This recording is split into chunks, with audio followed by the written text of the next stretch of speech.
I don't know what most white people in this country feel. I can only include what they feel from the state of their institution. Now, this is the evidence. You want me to make an act of faith, risking myself, my wife, my woman, my sister, my children, on some idealism which you assure me exists in America, which I have never seen. You're listening to Black History for White People, a podcast where we educate, resource, and challenge white people about Black history. I'm Brad, and on today's show are my co-hosts Katina and Garen. Today's topic is Black women's health and motherhood.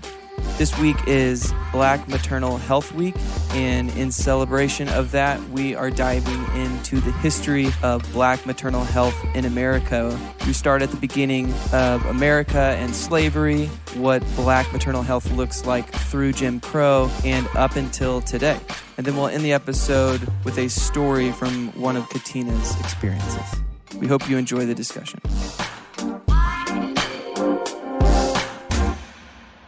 We are in the middle of Black Maternal Health Week, and we've been wanting to do an episode on health disparities in general, and we are going to end up doing that episode. It'll just be coming down the line a little bit further along, but we did want to do one to celebrate this week and try to educate people as much as we could on Black maternal health.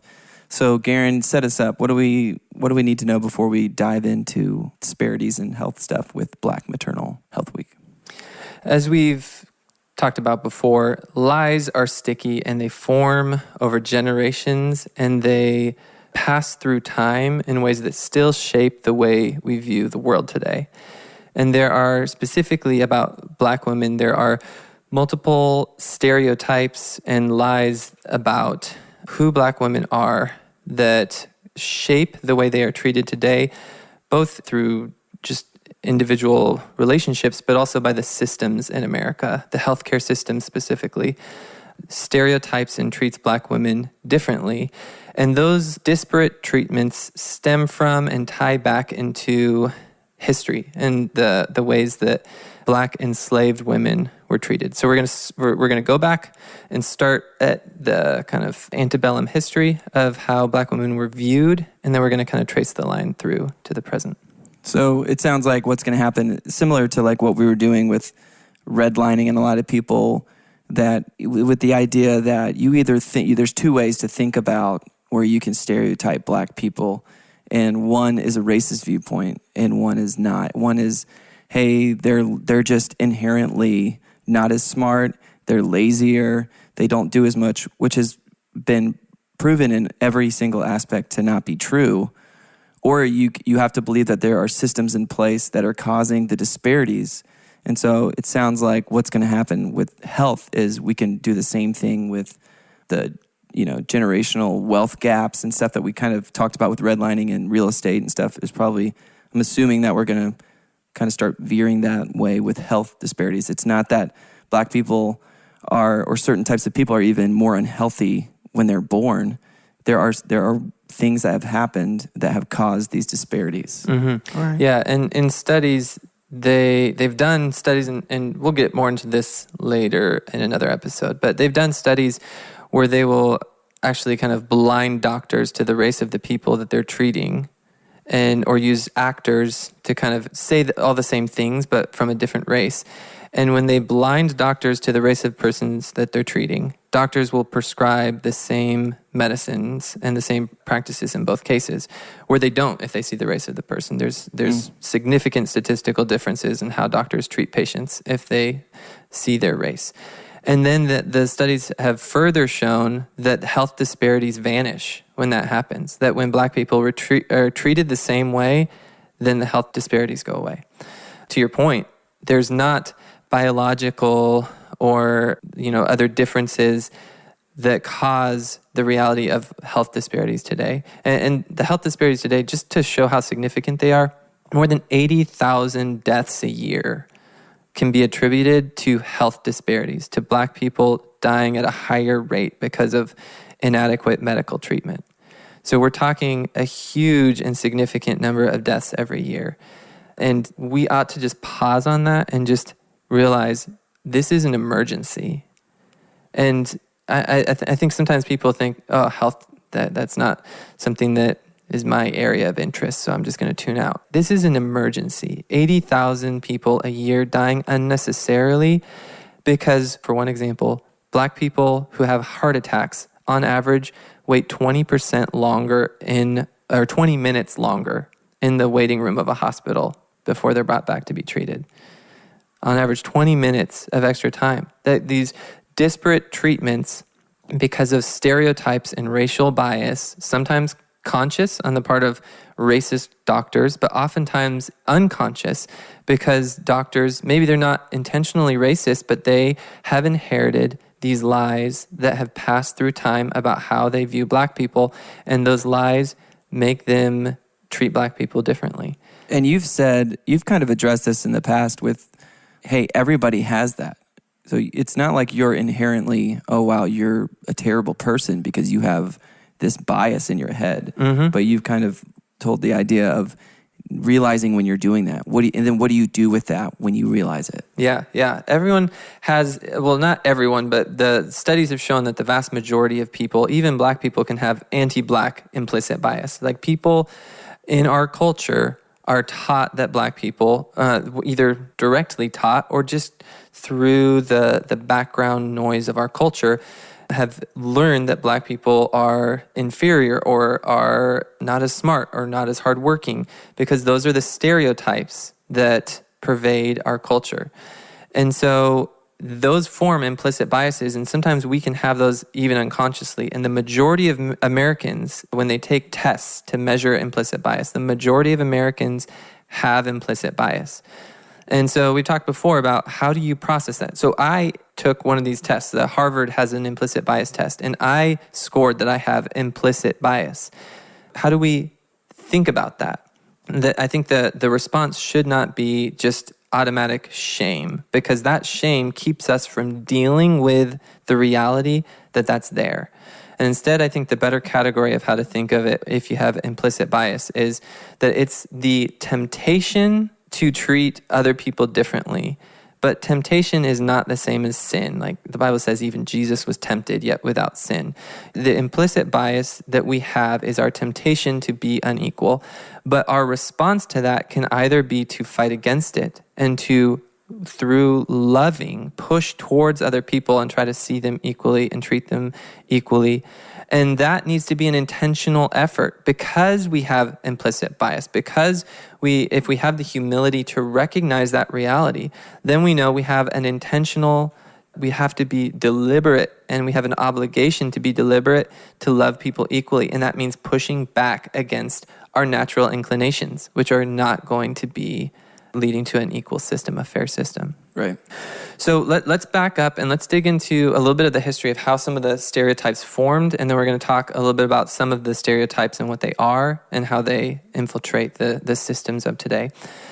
Going all the way back to antebellum and during the period of enslavement in America, planters had a huge financial stake in the fertility of Black women. Because whenever it had been the case in British law, and the law basically excluding Black people, the law for white people in general, so in British and in colonial America, it was a patrilineal society. But for Black people specifically, they made an exception that any child of a Black enslaved woman would be enslaved, even if the child was also born of a white landowning planter. Okay.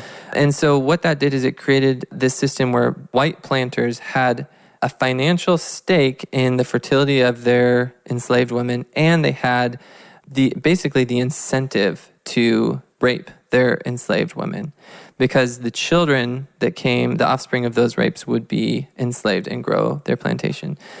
Let's go back to the antebellum era and talk about the systems and how they worked at that point. So during antebellum, there was a huge financial stake that planters had in the fertility of their Black women, of their Black enslaved women. And when you're saying planter, who? Planters, so the plantation class. So actually, the 3/4 of white people in the South during slavery did not own slaves, which is kind of crazy to realize that the whole system depended on the wealthy white landowners and planters convincing the majority of white people who really didn't benefit from slavery to go along with it. Because if the 75% who weren't really benefiting from it, if they had rebelled against the system, it would have been overthrown.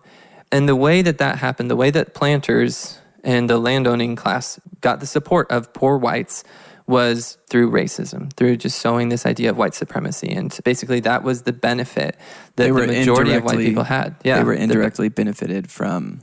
Well, their benefit was more of a psychological one than an actual one. Their benefit was just, you get to feel like you're better.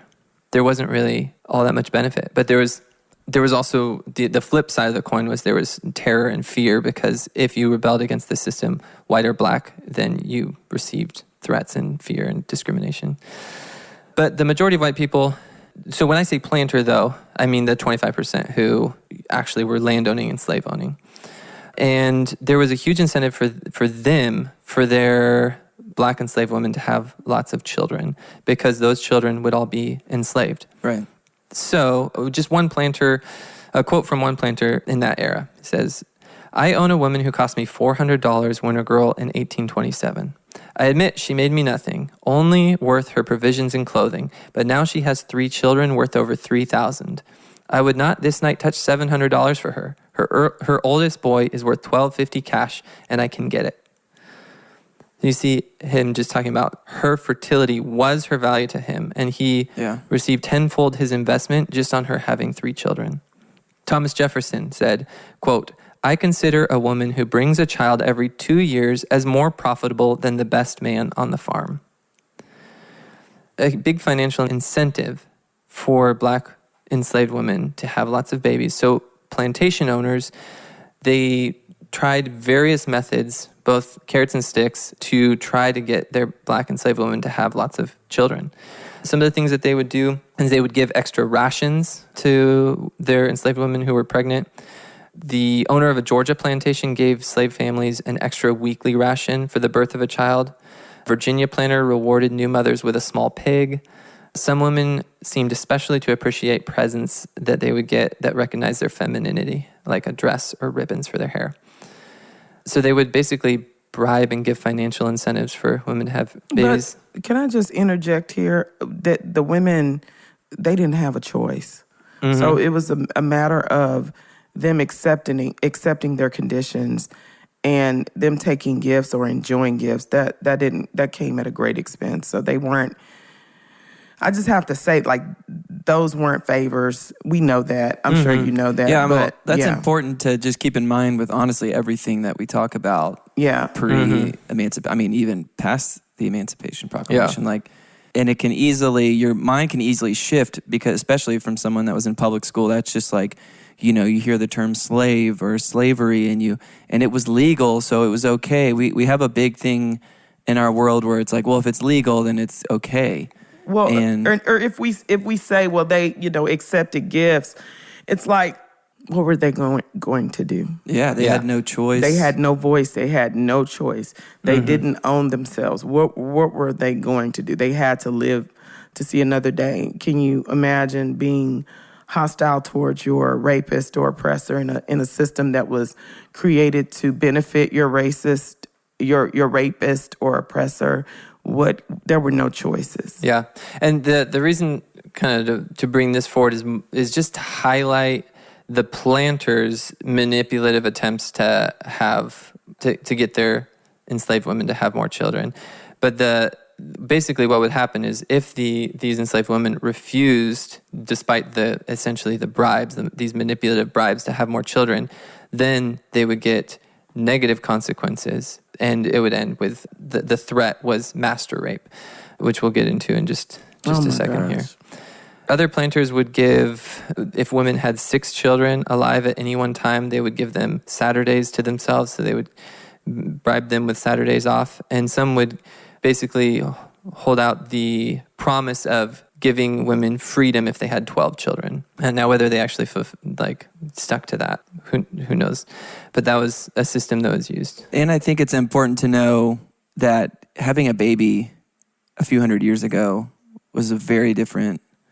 dangerous. It was way more... I mean, it is still dangerous even today. Mm-hmm. But a couple hundred years ago, I mean, it was very dangerous. It wasn't just, oh, let's fix that and give them care flight them to a nicer hospital. So and these women still had to work during their pregnancy. Their quotas of how much cotton they had to pick or how much work they had to do was not reduced in most cases until the third trimester of their pregnancy.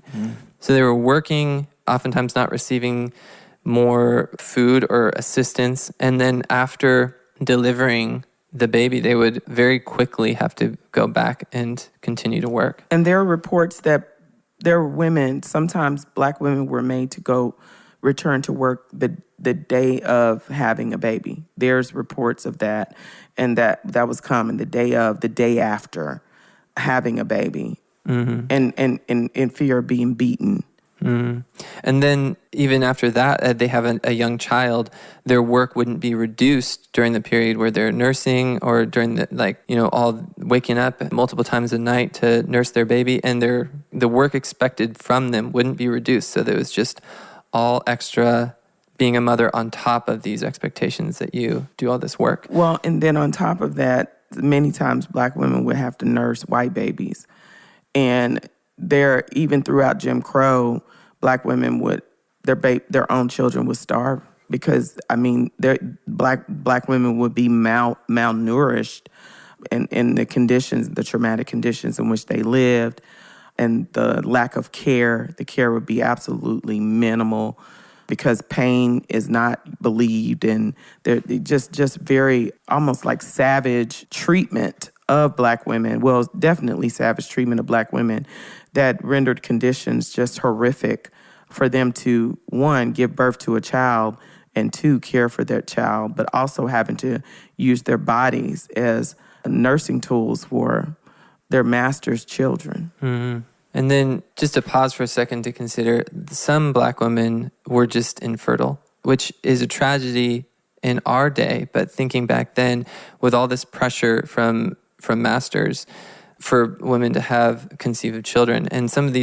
most slaves were in marriages where they were faithful in their marriages for life, other than, or with the exception of, masters would oftentimes divide marriages by selling one spouse to a different master. So 20% or so, at least it's a lowball estimate, is that 20% of marriages ended through masters selling one of the spouses to a different plantation. And even if they weren't selling them, they could still force them.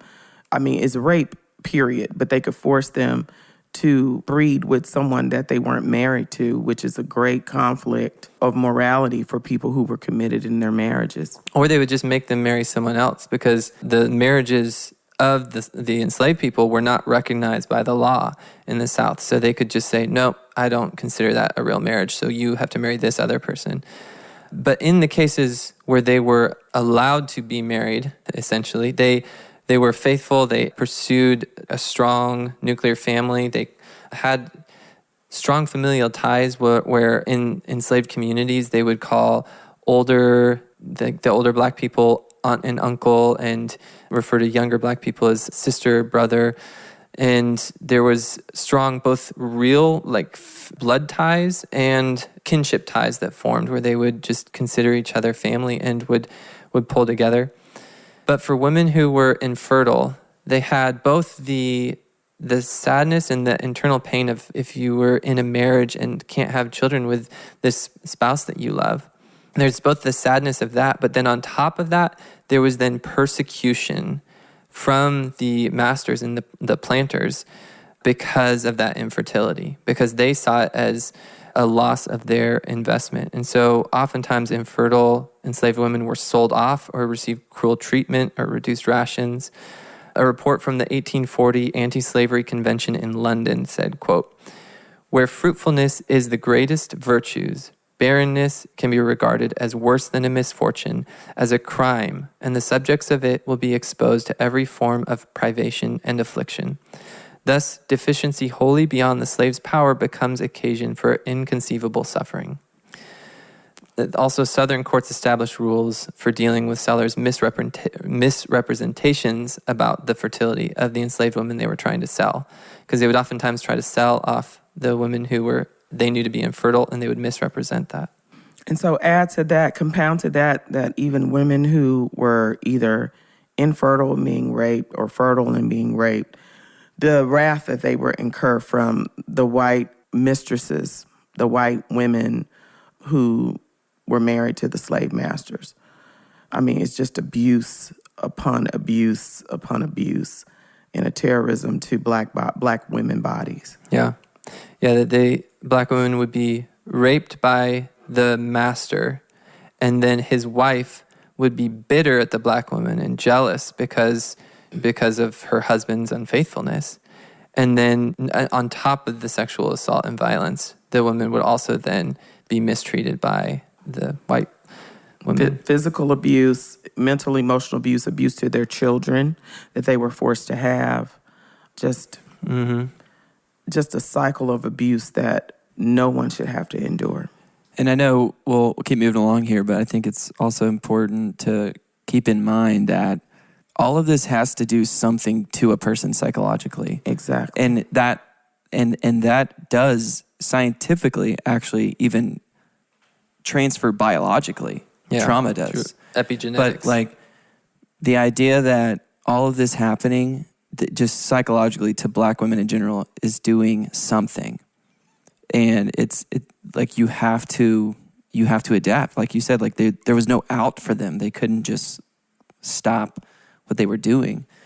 And then also that has to, on the flip side, for white landowners in the 25%, that has to psychologically be doing something to them. And it's not great. Yeah, and we'll get into that, like some of the ways they justified it.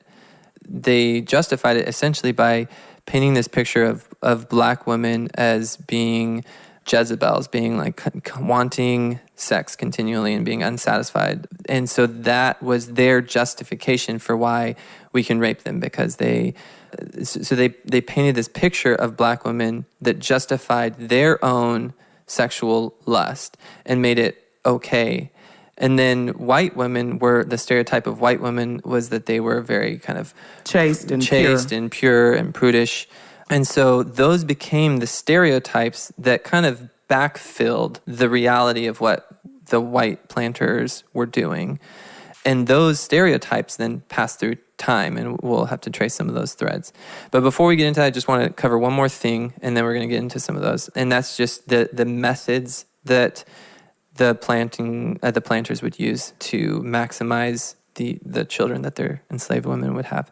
So one we've kind of already touched on is that they would use studs. And there you can see, there were flyers and advertisements for studs. The black men who were really strong or just physically capable of doing more work would be rented out by plantation owners to other plantations to be used as studs, so just breeding. And we've talked about this before, but I think it's just, in this context, it's important to not just say as a passing comment, but to recognize that this is the reality of how slavery worked and how cruel and just disgusting it was. That these studs would be rented out. They would be called stockmen, traveling N-words, or breeding N-words.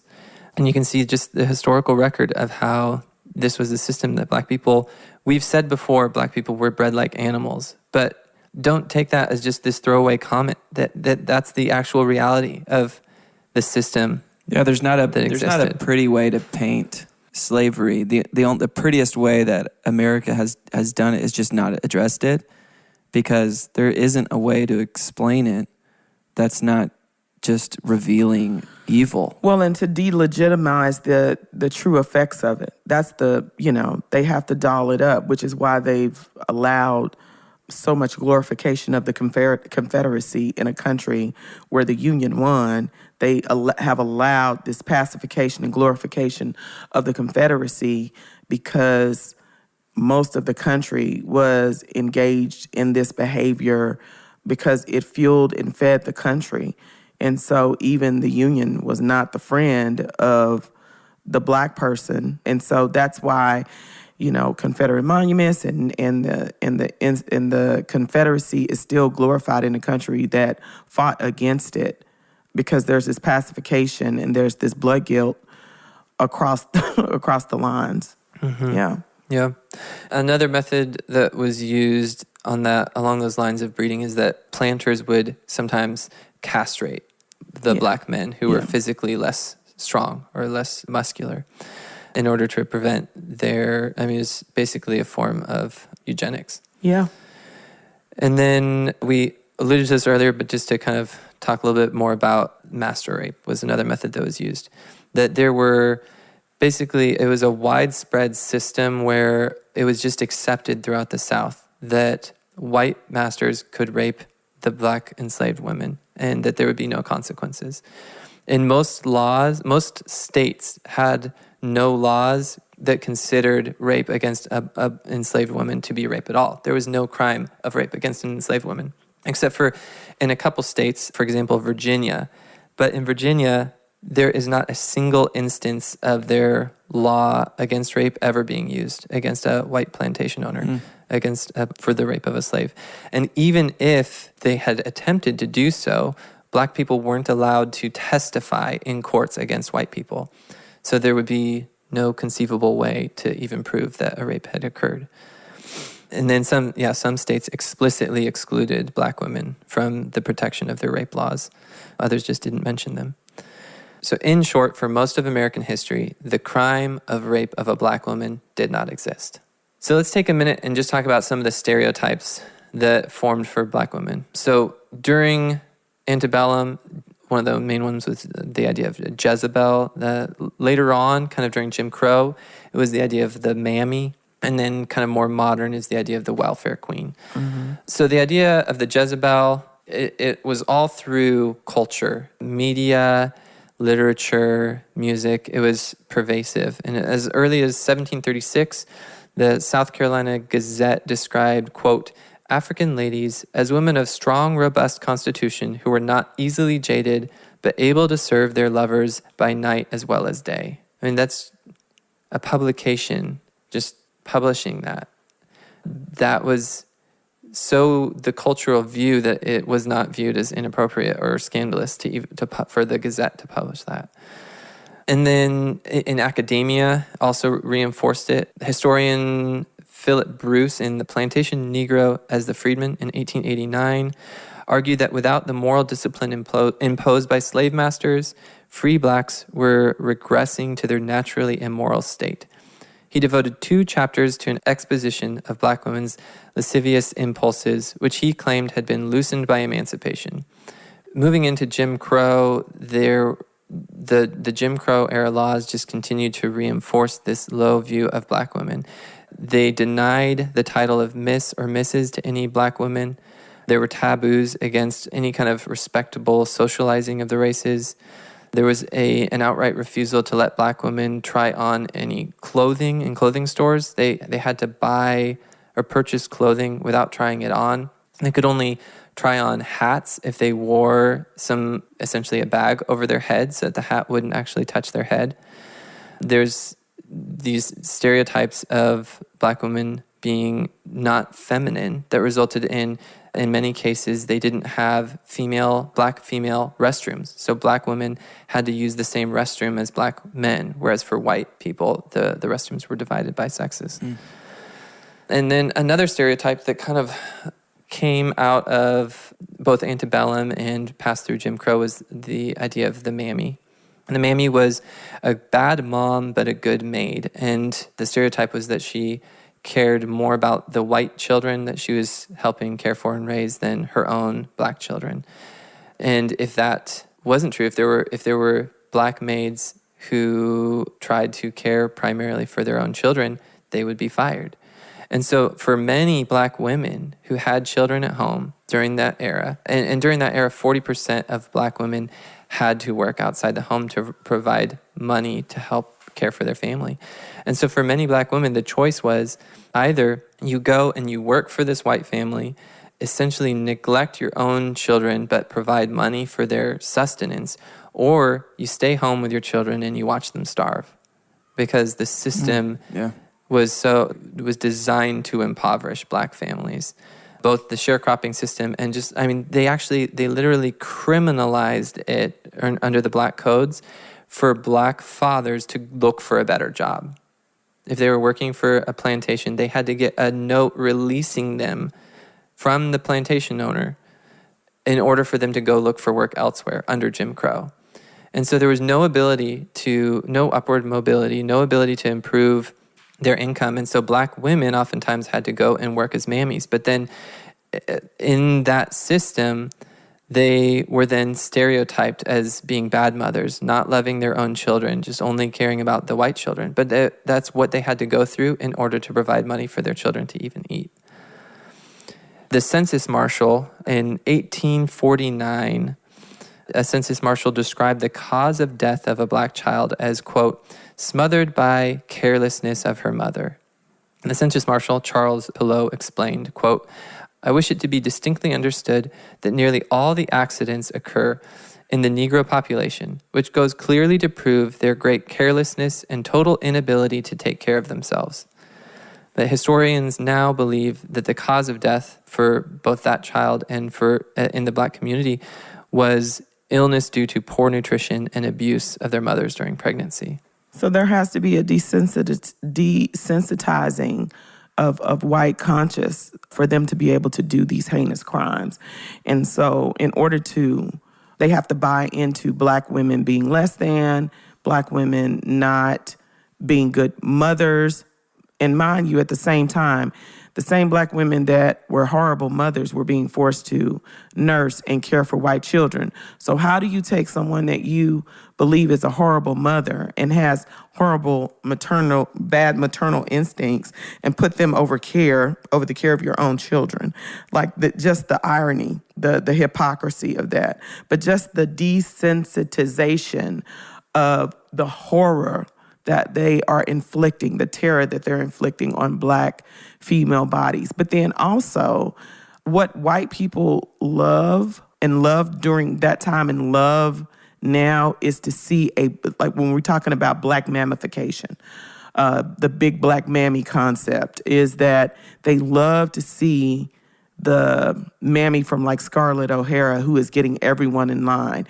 That whole imagery of black women getting, being abusive to their own black children or getting their black children in line is an amusement. It's a source of amusement to white people. They love to see black women get onto their black kids and keep them in line. You see movies and you see, just this propaganda of it. And so you have this black mammy that you have deemed this horrible person, but then you're utilizing her in your system to care for your own children and to make sure that everyone else lines up with the system. Mm-hmm. It's the craziest. Yeah. It's hard to fathom. And I personally, because of my work with black women and caring for black women, even my experience in healthcare, because I've worked in healthcare administration for 20-some years, this is something that's just really, it's something that I've researched and studied, and I normally don't get very emotional during the podcast. The facts are the facts, but it's something that just really pulls on me because I've seen personally how this stuff plays out on just an everyday in the psyches of people and how they care for people and how healthcare practitioners care for black women. I mean, you could just see the nuance and you could see the hundreds of years of enslavement and oppression play out at a front desk at a doctor's office or in an exam room. Mm-hmm. Yeah, Katina, to your point, there was a popular author, Eleanor Taylor, who wrote that black women had only animal passion towards their children, leading to horrible abuses. She concluded, quote, infanticide is not regarded as a crime among the Negroes, but it is so appallingly common that if the statistics could be obtained on this subject, they would send a shudder through the world.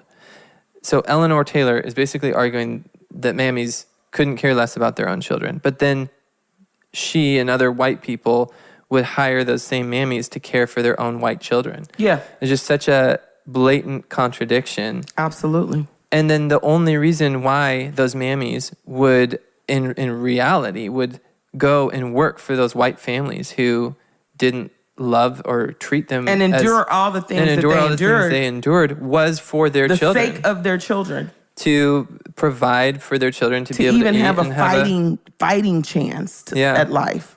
And just the layers of irony of it. Yeah. And then another stereotype that formed, then kind of moving more towards the present, is the idea of the welfare queen. This idea that Black people are lazy and don't like to work.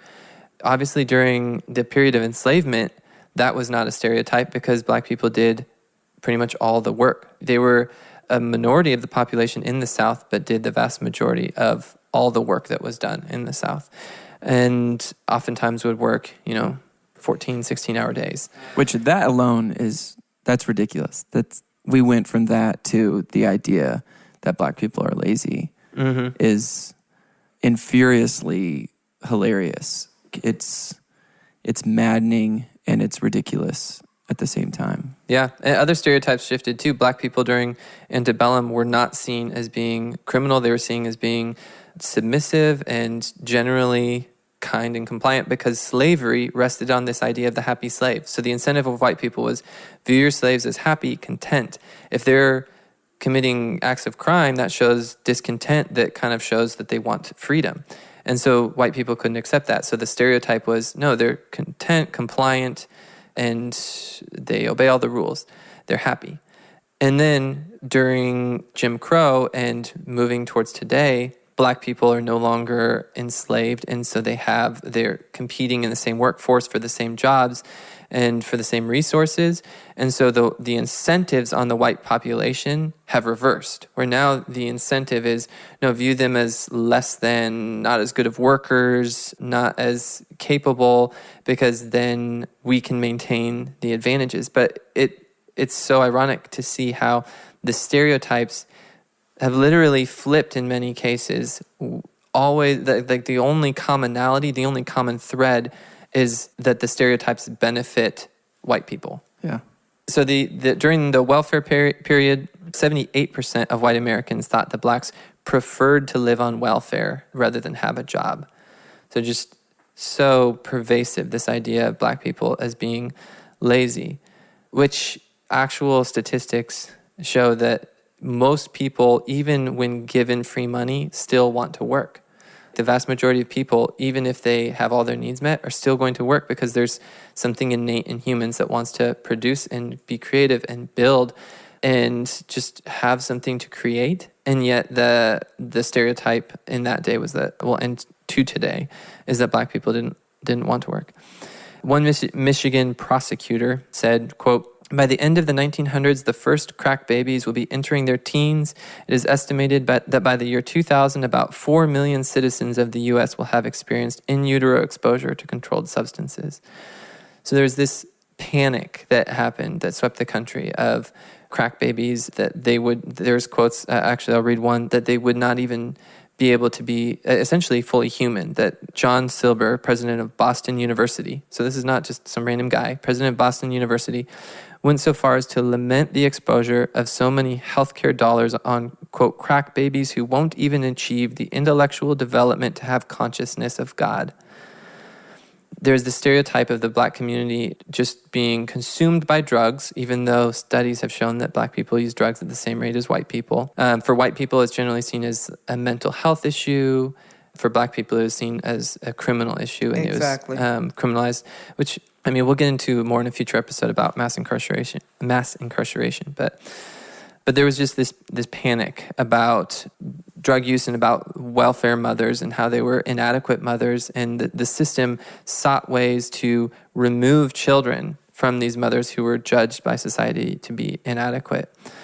And that's still a huge problem to today. Just like CPS oftentimes will remove children from homes that are actually fighting to take care of their children and do as good as they can with the horrible hand that they've been given in life. And our society, rather than giving basic help that is needed to enable mothers to raise their children who they love, our society would rather expend its own resources, that oftentimes even more resources, like removing a child. Like the foster care system is very expensive, and oftentimes a mother could just be given a car seat for a much smaller amount, but instead the system would rather take her children away because she's driving without a car seat for them. Right. And then our system would rather pay foster care families to care for those children instead of just giving Black mothers who love their kids the basic ability. And that's not to say that CPS is always wrong in everything,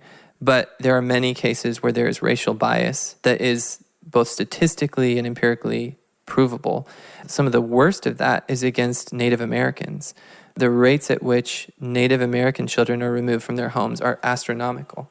So in 1989, in Charleston, South Carolina, they started policing pregnant mothers for prenatal crimes for taking drugs while pregnant.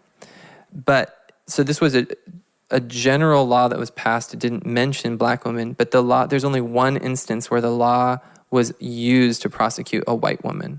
In the vast majority of cases, it was used to police Black women for drug use in utero, even though Black mothers use drugs at the same rate as white mothers.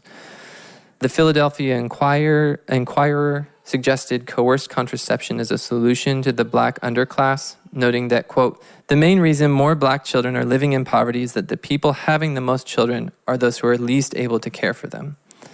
And then Newt Gingrich and others have suggested making federal aid contingent on poor women receiving Norplant and other contraceptives in order to fight against this idea of this welfare queen. The idea was, let's force women to stop having children in order for them to receive state benefits. Dorothy Roberts said, quote, "Considering this history, from slave masters' economic stake in bonded women's fertility to the racist strains of early birth control policy to sterilization abuse of Black women during the 1960s and 1970s, to the current campaign to inject Norplant and Depo-Provera in the arms of Black teenagers and welfare mothers, it paints a powerful picture of the link between race and reproductive freedom in America." And another quote from George Fredrickson. "If the Blacks were a degenerating race with no future, the problem ceased to be one of how to prepare them for citizenship or even to make them more productive and useful members of the community. The new prognosis pointed to the need to segregate or quarantine a race liable to be a source of contamination and social danger to the white community as it sank ever deeper into the slough of disease, vice, and criminality." Yeah. So, we share all of this data, and it's so easy for people to just think that, well, that doesn't happen anymore. But it is happening, and we're seeing the residuals of it, the residual impact in the psyche of of Americans. And, we're talking about our grandparents, a generation of grandparents who are now grandparents, great-grandparents, aunts and uncles who bought into this system, who perpetuated this, it's not gone anywhere. And I just hope that listeners, they'll hear Garen speak, and a lot of stuff will go over folks' heads, and they don't realize that we're talking about Black bodies, generations of trauma, generations of terrorism against Black bodies. And I, as a Black woman, as I'm listening to the stats, it resonates with me deeply because I've seen these things play out in my community. I've seen it play out in my own life. The trauma, let's just start with the trauma to Black babies, because evangelicals really love to throw around the idea of, throw around Black abortion and the abortion rate, and doesn't want to acknowledge this country's responsibility and onus in the Black abortion rate and the treatment of Black babies. There's a physical and mental health issue and the infant mortality rate. I don't know if our listeners knew this, but Black babies used to be used as alligator bait. To trap alligators, put Black babies in pits to catch alligators. Can you imagine a Black mother who's being forced to have babies by white slave masters who were either raping them, gang raping them and Black men by forcing them to breed, because that's rape. And then your baby being taken from your hands. And you can look, if you type into Google Black babies, alligator bait is going to come up as one of the top searches. And there are this stuff doesn't age well because newspapers reported black babies being used for alligator bait, and they would give the mom $2 or some kind of weird so-called gift if the baby even survived. So can you imagine being forced to have a child, but then on top of that, your child being used to lure alligators? Just the devaluing of black life. A blog from Ferris State University talked about how they continued the practice even after slavery. And the Washington Times reported that a keeper at the New York Zoological Garden had baited alligators with pickaninnies. That's what they call black babies. And in 1923, the Oakland Tribune reported that pickaninny bait lures a voracious gator to death, and mother gets her baby back in perfect condition in $2. Just the trauma upon trauma upon trauma of generations. And we talk about, I know we talked a little bit about early how it's generational and it's in our bloodline. That trauma is felt today in the infant mortality rate. Black women dying at an alarming rate during pregnancy and after pregnancy. I have my own story of how I did not know that I didn't even know what a fibroid was, but my oldest son, I was pregnant, and I called the doctor's office and let them know that I was in some severe pain. And the medical staff, I think it was a nurse or front desk person, tried to convince me that I wasn't in pain and kept telling me that there was a flu bug going around. And 3 days passed. I'm a young mother, a young pregnant woman, and 3 days passed. I'm in more and more and more pain, and she gets angry with me for calling my doctor. And I'm like, something is wrong, and I'm in tears. By the third day, I couldn't even stand up. I was walking around bent over, and I'm trusting a doctor, and I'm calling, crying, and I end up in the hospital. And that's where they find out that I had fibroid tumors, and I almost lost my baby. One more day, and I would have lost my baby. And my baby would not have made it. This is my oldest son, who is now 22. Just not being believed about your level of pain. And just the desensitization, like white people have to buy into the system that they've created to enslave black people, to breed black women, to rape black women, and still go to church on Sunday and still consider themselves good people. And so let's put the responsibility and the burden on black women by mammifying them, by saying that they're horrible mothers while we have them keep our children, have them nurse our children. It's just insane. But just the being made to return to the fields after having a baby, forced sterilization during Jim Crow, during imprisonment, convict leasing, mass incarceration, work release programs. Like black women would be put into prisons and be allowed to be raped by inmates so that they could have prison babies that were owned by the state that would work. I mean, this is all stuff that you can look up. We've talked about convict leasing. We've talked about mass incarceration and work release programs and how it's basically slavery, like it's been said, slavery by another name. Sarah Bartman, you should look her up. She was a South African woman who was taken and they experimented on her in the name of science because she had a large buttocks. And so they experimented on her, and after she died, like even they dissected her body and they put it on display in museums in France. Nelson Mandela he demanded her body back to be, basically taken to her homeland in South Africa. But they had her vagina on display. They had her skull on display in French museums until 2002. And the process of having to beg for her body back. But there are many articles about her and how they just inflicted her and how they poked and prodded and just the sexual medical experimentation on black women bodies. Just the mindset, the stats of black girls being raped, 1 in 3, black girls being raped often multiple times before they turn 18, how that's a continuation of slavery.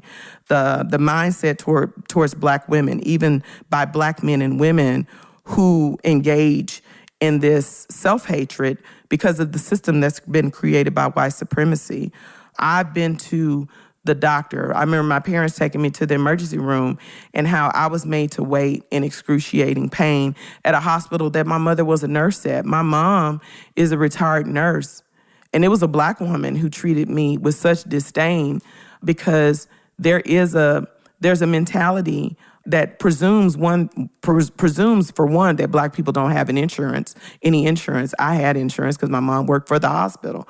But there's a presumption that we're poor. There's a presumption that we can't afford the care. There's a presumption that we're on Medicaid. I've seen that in educating doctors myself, working in healthcare administration. I've had to have conversations with doctors about, I had a friend who he does like finance management for like Dallas Cowboys. Like he's a great financial advisor. And he went into a doctor's office that I worked for at the time, and the doctor came out, and because he knew he was my friend, was like, well, he needs to have this, and this done, but I don't know if he can afford it, and so I'm going to offer him this alternate care. And I'm like, he's got more money than you. Go back in there and just give him the care. Well, why don't you go talk to him? He's got more money than you. So I have to go in and talk to my friend and say, okay, he wants to do this versus this. And my friend's like, okay, why are you, would you like to do this or this option or this option? And I'm literally having to convince this doctor, this white male doctor, that just treat the patient. I tell doctors all the time, treat the patient. You don't think about money. You think about the care of the patient, and give the patient the dignity to decide on whether they can afford something. Because just because of how someone looks, you don't know what they have. There are doctors that don't like to take patients with Medicaid, or they treat Medicaid patients differently, or they schedule them differently, or they schedule their care, further out, like over a course of time because of what they perceive that patient has. I've seen that working in healthcare administration for 20 plus years now. Black women being criminalized and deemed unworthy of rescue or redemption.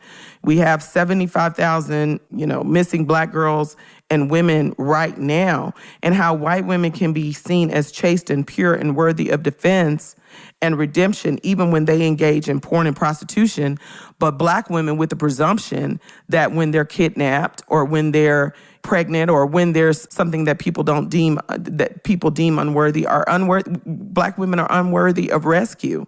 A white woman can always be redeemed.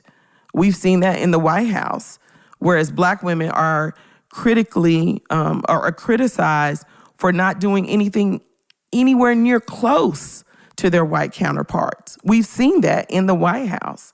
Today, pain levels of Black women are not believed. I have friends who have died in postpartum care because they've gone to the hospital because they had an issue. And we know the statistics of Black women and the infant mortality rate, but even Black women dying after having babies because they're not believed. Their pain levels are not believed. When they say something's wrong, it's not believed. And that's regardless of socioeconomic status. So there are Black women. There's a Black woman who was a judge, and her daughter, they're a wealthy family. Her daughter died after having her baby because of lack of care. Serena Williams, Beyonce. Like, we've seen women that have access to resources and wealth and their health. They have health issues that go unchecked because they're Black women. It's an issue that still exists today.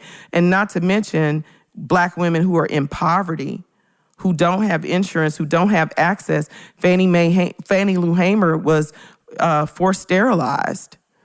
And this was in the, 40s, 50s? She was forced sterilized. She couldn't have children.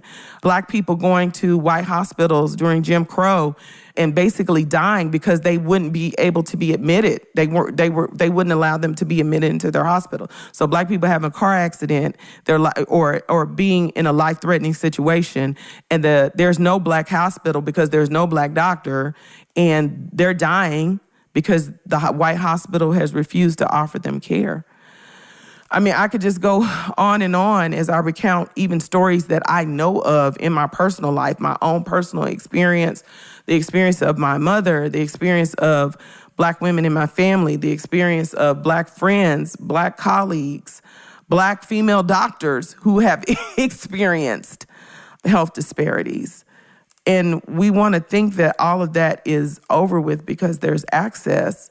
But access does not change the minds and hearts of people for generations. And not even to mention the trauma that exists in our DNA that's passed down that contributes to many of the health issues that Black people have, like the high blood pressure, the hypertension, Black women in the statistics of fibroid tumors.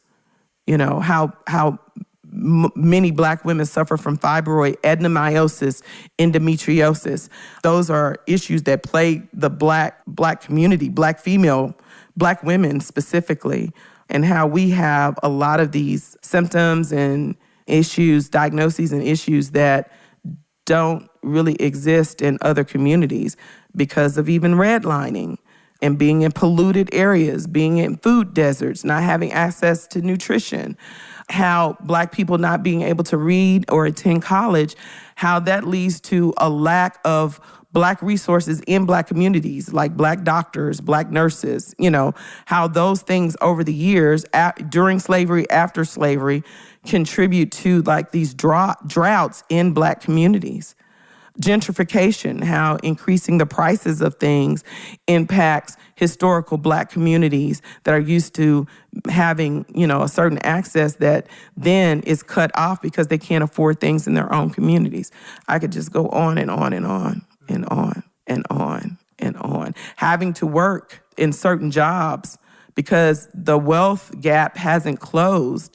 You know, not to mention COVID and how COVID has affected Black people and Black women specifically, service workers versus people who can work remotely, how that impacts, you know, I mean, I just would hope that our listeners, especially the ones that have been listening from the beginning, can really start to tie these things together and see how one thing contributes to the other. Mm-hmm. And also just poverty leads to anxiety. Poverty, when you don't know where your next meal is coming from, or if you're going to be able to keep the power on or make ends meet, then that increases anxiety that leads to some of the hypertension and some of the high blood pressure.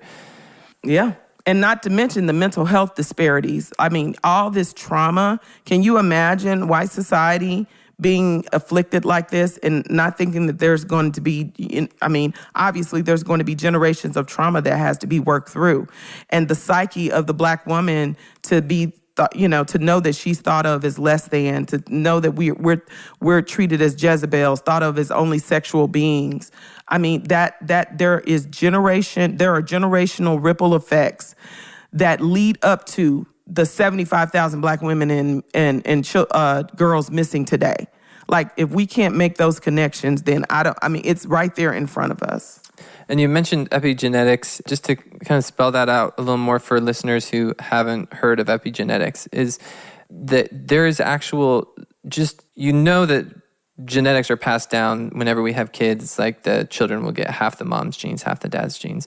But what science has found more recently in the study of genetics is that there's also these things called epigenetics, where the experience of the parents while they're alive can actually turn genetic information on and off in the actual genetic code. Like, our life experience, and specifically anxiety and trauma, can actually change and activate and deactivate some of our genes in a way that is passed on to children. Yep. So there's actual generational effects that take generations to kind of revert back to just a normal level. And part of that, you think, in a way, if you as the mother are, let's say, in a hunter-gatherer society and there's wolves everywhere, and your genetic code activates to make you constantly more vigilant because you're in constant danger because of all these wolves everywhere, then it makes sense in that context. It's beneficial for your children to be born constantly vigilant and ready to defend against wolves.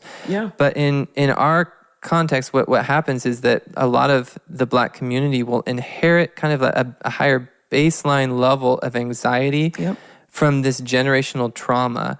And then rather than our society doing something to aid and help with that, because and basically being like, there's not wolves everywhere. Like you can, like, here, let's help you. Let's give you counseling. Let's help you deal with these generational effects that are a legacy of white supremacy, racism, slavery, all these things.